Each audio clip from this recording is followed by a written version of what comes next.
All right, let's get right to it. We've got a ton to cover here in this video. We're looking at Chapter 11, Lesson 1, and this whole chapter is going to talk about the lead-up to America's involvement in World War II. So Chapter 11 will get us into World War II. What you need to understand is that World War II starts much, much earlier. For Japan, really, and China too, I suppose, World War II starts in 1931. For Germany and Britain and France, World War II starts in 1939. For the Soviet Union, World War II starts in the 1940s. And for America, World War II will start in 1941. So we'll cover kind of where all of this happens and why the whole world ends up in a Second World War in this chapter. And we've got two essential questions. Could World War II have been prevented? And why do some people not respond to injustice while others try to prevent it?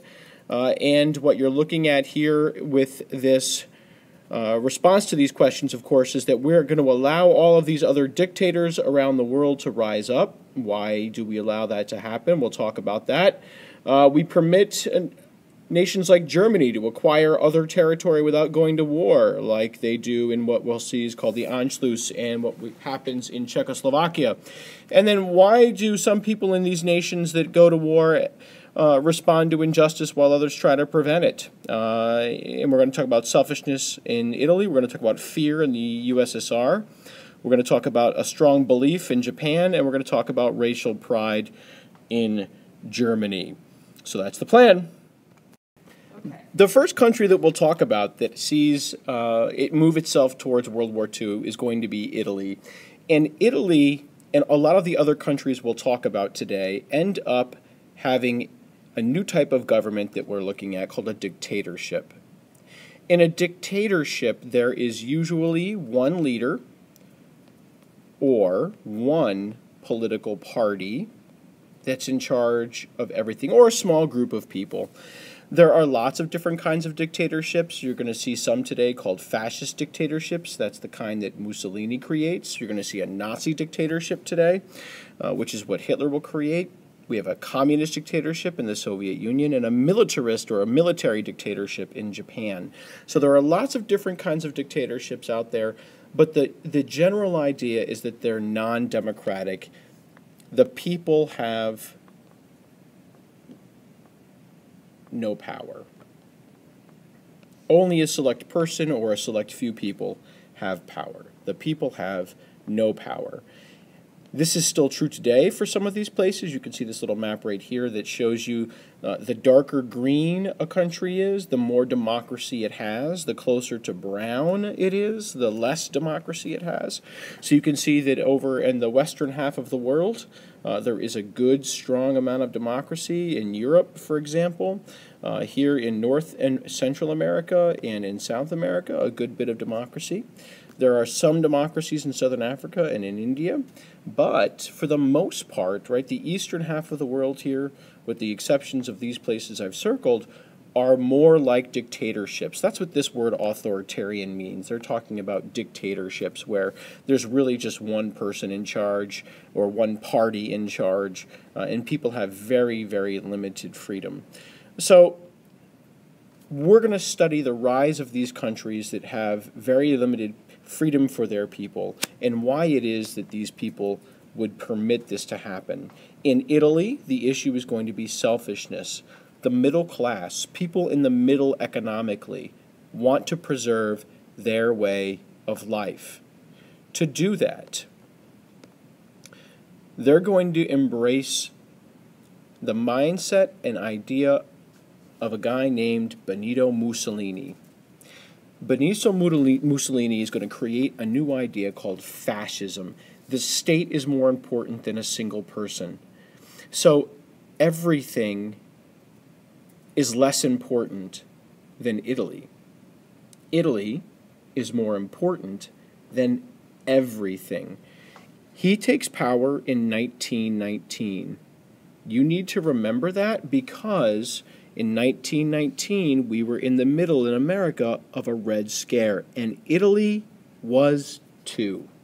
They were afraid of communists, spreading to Italy, taking away property from the middle class, taking away money from the middle class, taking away Italy, and creating some communist country that would be allied with the Soviet Union.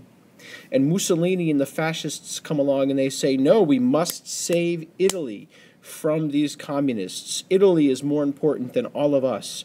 We must have a strong leader to beat back communism. We must have a strong leader that promotes Italy.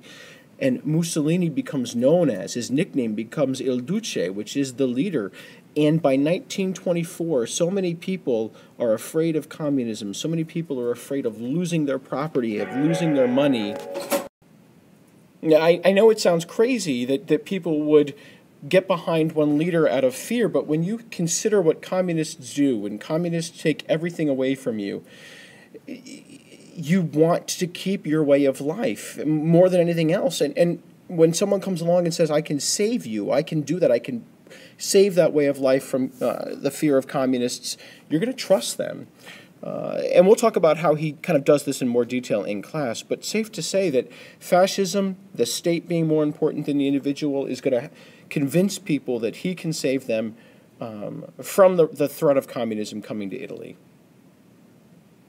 The second country we'll take a look at here is the Soviet Union itself. Now, we know that was created by Lenin in 1917, right during World War I. We know that they have a government where they're in complete control, and we broke down for you here 4 different things that means. There's only one political party, the Communist Party. People have very few freedoms in a communist dictatorship because people want everyone to be equal. And to keep people equal, if you take away their freedoms, nobody can oppress anybody else, right? Everyone is the same. Government controls the economy, again, to keep people equal so that no one can take advantage of everyone else. And you have to crush opponents, because if you let anyone else in, then we can have people that aren't equal. So we have this communist dictatorship where the emphasis is on making everyone equal, making sure no one is being taken advantage of by anybody. Put your entire faith in the government. You don't need those freedoms. The government will care for you. And that communist dictatorship that arises is going to be incredibly strong for a very long time. When Lenin dies in 1924, power is going to go to this guy up here in the upper right named Joseph Stalin. He'll become leader of the Soviet Union, and he's going to move his country further and further into communism, pushing to make it so that the government has full control over everything. I'll give you an example of that. He'll take all the different private farms in the country, so that, you know, if you own a farm or your brother owns a farm, he's going to merge them all together into what's called a collective, so that the government owns all of the farms in the Soviet Union. And people don't like this. They begin to resist. Lots of people resist this kind of push to become completely and utterly equal to each other, so that no one has anything different from each other. And as people resist this, whether resisting collectives or some other element of communism, he's going to send these people who resist to the very first concentration camps. He's going to send 2 million people by 1935 to concentration camps. And he's going to order the death of 20 million people in these concentration camps by the time he dies in 1953. In these concentration camps, you work yourself to death. That's the goal. You know, they don't gas you here. They don't shoot you in a concentration camp in the Soviet Union. A concentration camp's purpose, both in the Soviet Union and later when we talk about it in Germany, is going to be to work you to death. You get fed very little, you have very little medical care, if any at all, and the labor is backbreaking. And you work from sunup to sundown, very little clothing. You literally will drop down, drop in your tracks, and they will just pull you aside, toss you in a mass grave, and thanks so much for playing, you're dead. And we'll talk more about that in class. But Stalin is brutal to his opposition by forcing themselves to work themselves to death for the benefit of other people, supposedly. So we've got 2 countries there already, and we'll take a look at some more coming up on the next slide.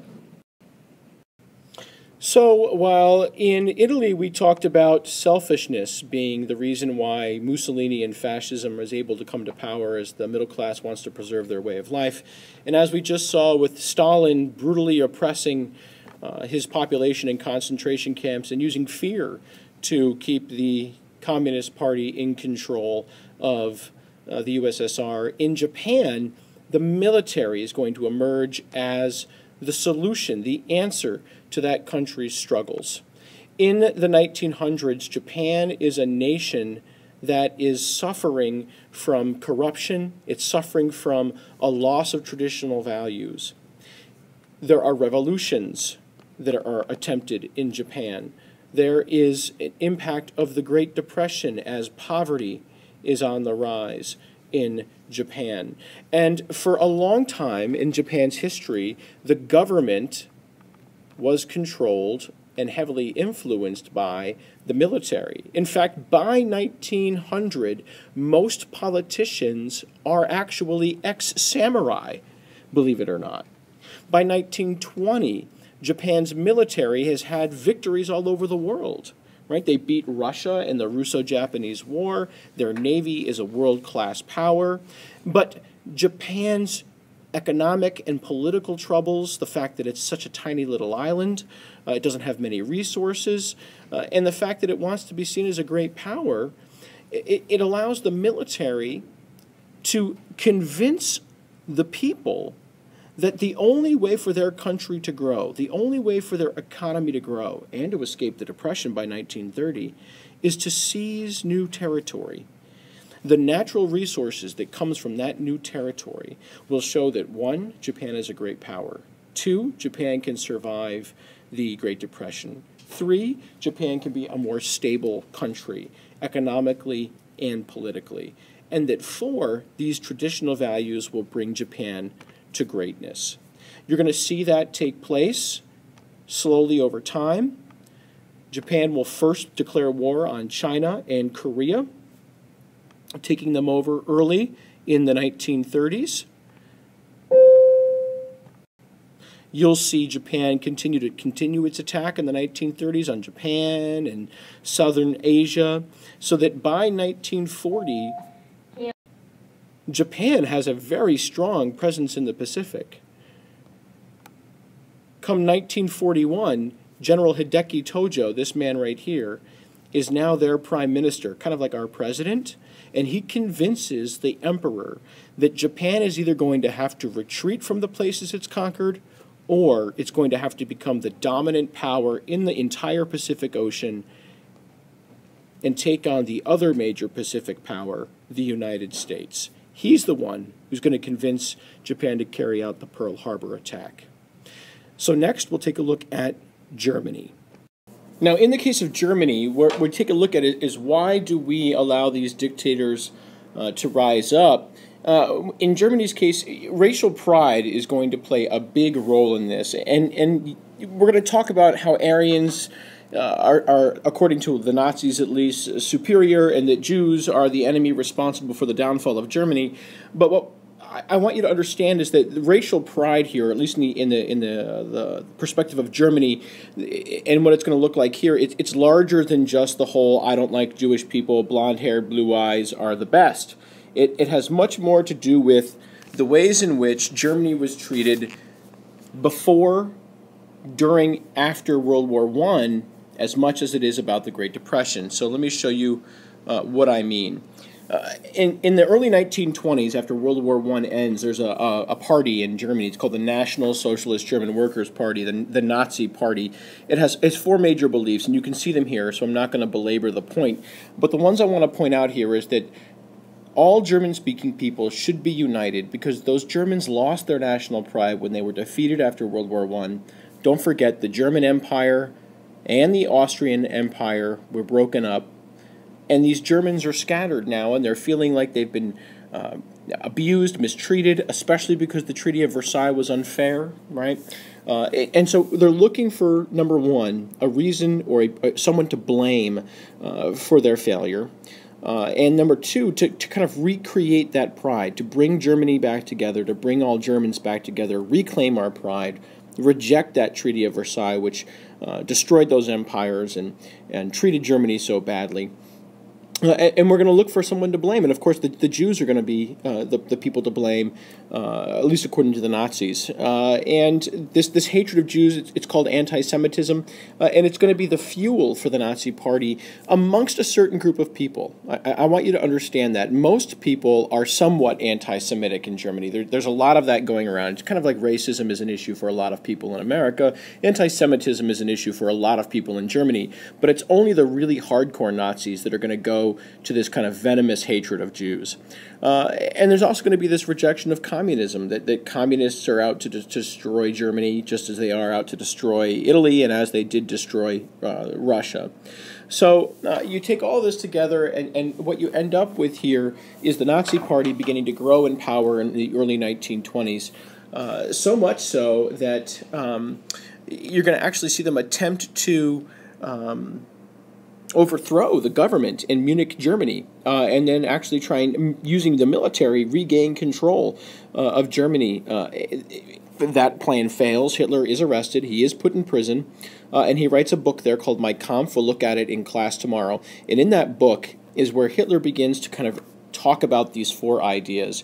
It's where he begins to say that Germans are superior. We are Aryans, these blue-eyed, blonde-haired German descendants. We're a master race, and everyone else should serve us. He's going to say that we should return and join together, and we'll be unbeatable if we do. We're going to take a look at World War I and blame the defeat on the Jews and say that the Treaty of Versailles, which was created, which is unfair, is also the fault of the Jews, and that the Nazis have a solution to all of these problems. And it takes a long time for Hitler to become a dictator, but it will happen.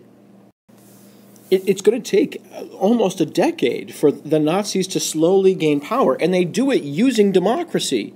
Now, the Nazis will become a dictatorship, but they use democracy, the power of the vote, to convince people to vote for them, to say that our pride as Germans is important, our rejecting of the Treaty of Versailles is important because we're suffering during the Great Depression. The Jews are to blame for this problem, and we have the solution. The Nazi Party has the solution. And so the party becomes more and more powerful in Germany's version of Congress. It's called the Reichstag. And yes, some of it is done by intimidating voters with the party's private militia, but many people support the Nazi Party and its message of a return to greatness, particularly since Germany is really, really suffering during the Great Depression. Like, don't forget that the Versailles Treaty forced Germany to pay reparations. Remember the Dawes Plan, where we loaned money to Germany, Germany paid reparations or repayments for damages after World War I to the Allies, and then the Allies paid off their war debts to us? Well, Hitler and the rest of the Germans are going to view this unfair. Every country is suffering. You know, it wasn't Germany's fault that World War I started, at least not in the mind of Germany, and they were forced to accept blame for that during Versailles. So when you're suffering incredibly during the Great Depression, as bad, if not worse, as America was suffering, people are going to really begin to turn more and more to the Nazi Party as a solution, as a return to greatness. So that by 1932, in 10 years from almost 10 years from when they tried to take over in Munich, the Nazis are now the largest party in the Reichstag, the lower house of German parliament, that kind of their version of Congress. And once they're in control of the Reichstag, Hitler will use the law to become a dictator. He's appointed chancellor since he's the largest power. This is him actually right up here being elected chancellor. And he is then, from that point forward, after he's elected chancellor, he forces the government to give him a dictator's powers. And they do. They turn to him and they say, you're going to solve our problems, you're going to be our salvation, you and your party. He calls himself Der Führer, the leader, much like Il Duce in Italy, Mussolini. And that racial pride, it puts Germany on a path to World War II. And that path to World War II is it becomes pretty clear. Two very important events are going to push Europe toward war, as far as we're going to be concerned here. One is Hitler defying the Treaty of Versailles. You can see him here escaping right out of the Treaty of Versailles. And he's going to escape the Treaty of Versailles by building an air force. And you can see that right here where it says he's going to build that air force, right? Whoop. Meant to turn that around. He's going to claim all German-speaking people should unite in one country, and that too is going to defy the Treaty of Versailles, because he's pushing here in this case to return Germany to a very powerful country, something it wasn't supposed to be done. In fact, you're going to see him use this increased power with his air force and his army and his push for reunification to create a new alliance. And remember, that was one of the things that led us towards war in World War I. He's going to use that, and he's going to create a new alliance called the Axis powers. And that's going to be between Italy, Japan, and Germany.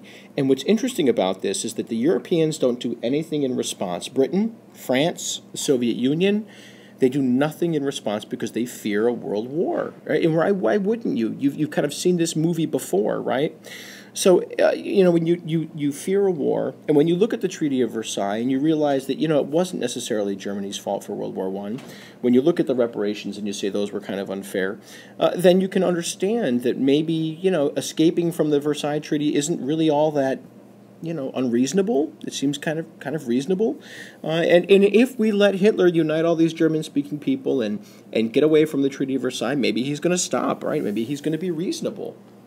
But the issue here is that with that racial pride, Hitler's not going to be reasonable, right?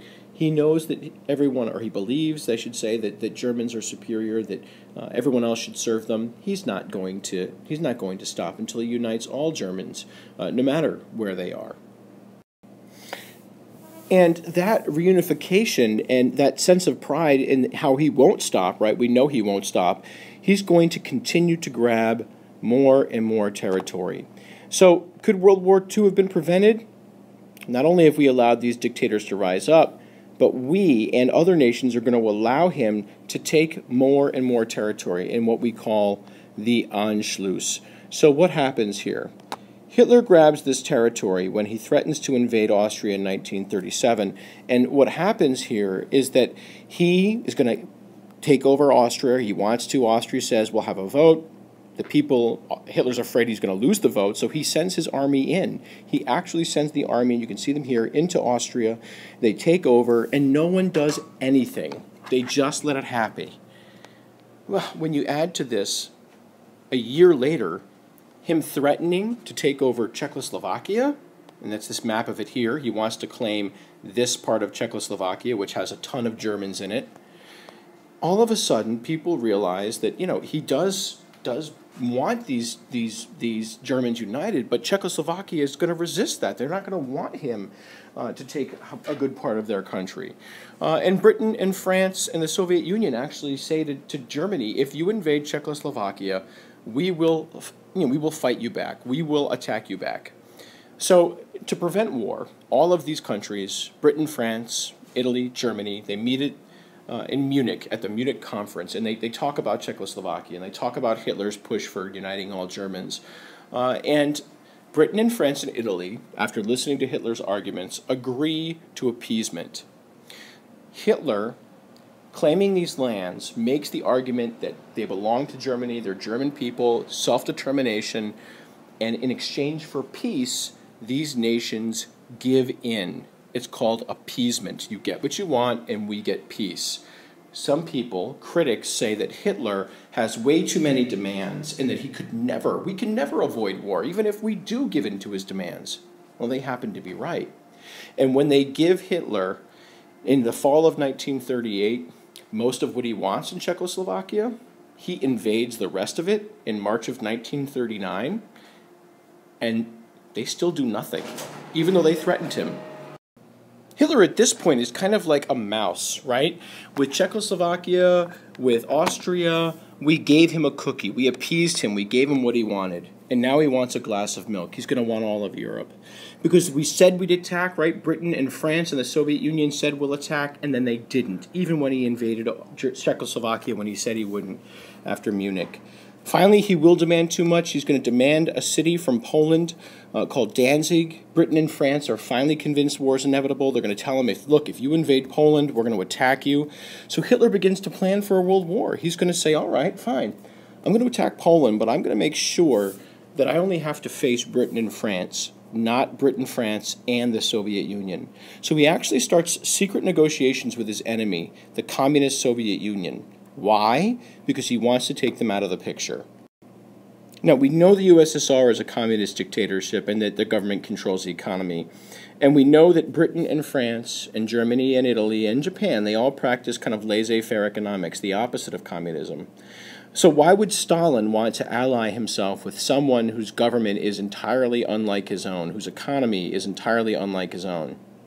Well, Stalin's no silly willy.